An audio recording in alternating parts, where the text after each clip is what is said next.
You're watching Cron On, streaming now from Cron 4, the Bay Area's local news station. They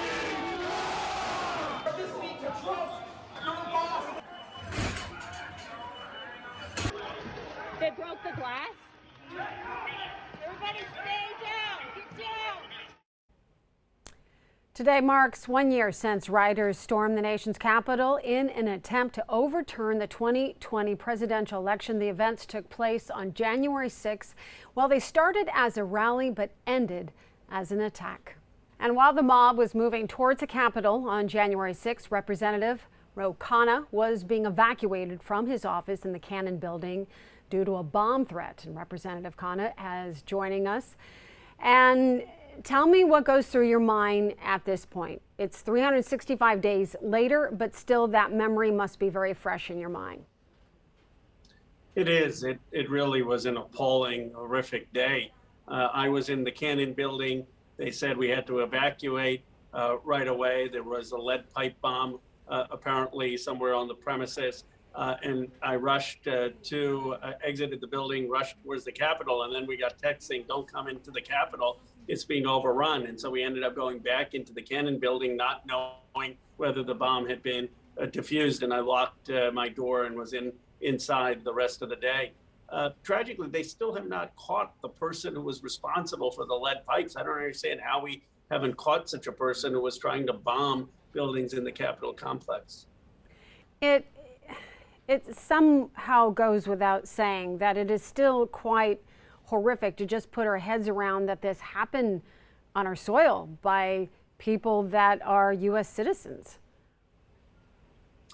You're absolutely right. Look, there's not a day that goes by that I don't feel a sense of awe when I walk into the Capitol. It's such a place of pride for every American. What I love best is when young kids come and visit me from the Bay Area, and I get to show them parts of the Capitol or the House floor. And to have an attack on the Capitol, and that attack take place by our own citizens, not some foreign enemy, I never thought I'd ever see that in my lifetime. And what is also sad is that you don't have a bipartisan condemnation of this. I mean, Karl Rove, for example, wrote condemning this and urging all Republicans to condemn this, and yet you have Republicans today still minimizing what took place. And I was going to bring that up. I mean, there's still a huge divide in regards to the events of January 6th, what it is, what it was, just simply talking about the facts of what happened.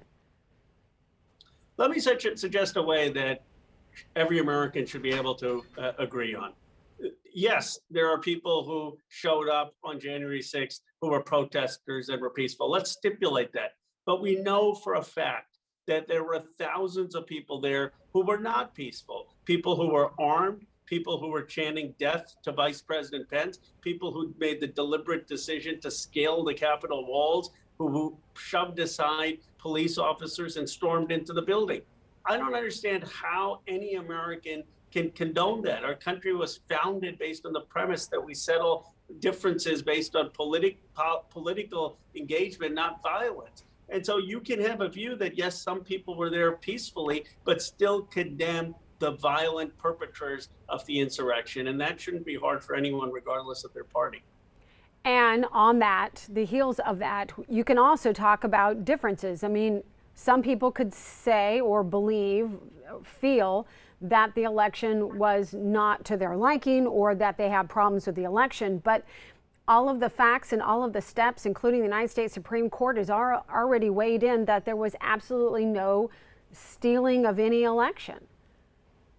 Absolutely. And look, I think it's factual that the election wasn't stolen. But even if you have the view that there was some fraud committed, et cetera, there's a process. And no one blamed any member of Congress from getting up there and saying, I want to object, or filing a case with the courts or taking it to the Supreme Court. That's people's right as citizens. What's not a person's right is to resort to violence. What's not a person's right is to attack our Capitol and try to break into our Capitol building.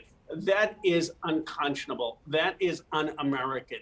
That violates everything that most people love about this country, and that should face the harshest condemnation, the harshest accountability, and the harshest criminal sanctions. I think that fear is something that is driving so many people these days, be it coronavirus, be it what happened, with their thoughts about the election. But there is no place for fear. We really just have to wrap our heads around facts. Absolutely. We have to wrap our heads around facts, and we have to understand what a blessing we have as an inheritance to be born American, to be born into this great democracy, a democracy that's becoming the first multiracial democracy in the history of the world. And how many people, from our founders to those who fought in the Civil War, to those who fought in World War II, to those who marched in civil rights, to those who marched in women's rights movements, how many people have sacrificed so we have this democracy? It is for us to make sure that that project goes on and gets better and isn't undermined. Well, Representative, thank you very much for joining us, and we really appreciate your work there in D.C. Thank you. Appreciate it.